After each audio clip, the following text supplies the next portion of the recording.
Orrin dara dachaa googee addunyaanis golgolahu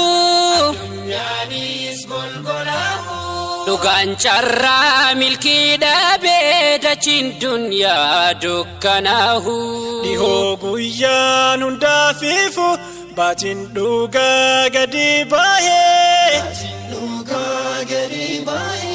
dachii guutuu qixaan ibsu akka aduutti hangaa'ee turee baadeera hin see'in rukutamnaan mataan isaa dachee keessaa gadi fagoodha akkaan jabaadha hundeensaa sirmaaf daamee ofii cimsee dadaaraadha fireen isaa dhugaa yoomuu hindigamu Okotame madahulle Dugadam sud Yomun chinu hangam humnan jabanulle Hedun chabe Chabsuf yale Indagatin senakane Kanuga maksubayati Darigahe hamagaro Adunuga nuradurki Dukani nurra marmara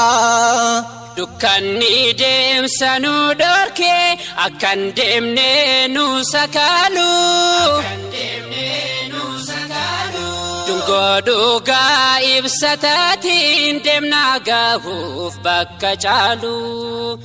Madofneetiin faana miilaa ejjechuudhaaf nu jabaatee jalaan dachee tuluukuukaa gubbaan ba'aa nu tulfaatee lalaan isaanii jabaataa waan nu baane eenyu baatee shirriitu laamus barni digamaa Kana kamilkin bekidi homa abadan tatu darrim milkoftu dugan harawa yomu himmoftu kottun hiriirru no darafana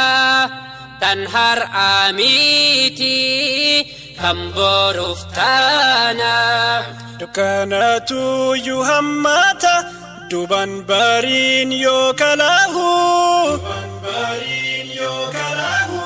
Takalcha baritu dame akka dukanahu ta'un Bari'udi darasiti abdi kutte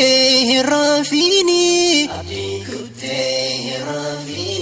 Dukana firti garaki yamsa duga hinafini Madofneetiin faana miilaa ejjechuudhaaf nu jabaatee jalaan dachee tuluukuukaa gubbaan ba'aa nu tulfaatee lalaan isaanii jabaataa waan nu baane eenyu baatee gamtoomanii dhugaa haaluu Galma shira mafwallanu Tabishiran ijarame Jigamunsa ishakamu Galma gahun yoturames Yomudugan inalamu Daratu caba dugan hincabu Dabsuf yalamus abadan dabu Dukkana dara ni injifanna Nungatu rabbin isa abdanna Dukkana dara Firra mulkina daramu anne ifatti bana ifatti ceena ifatti bana ifatti ceena ifatti bana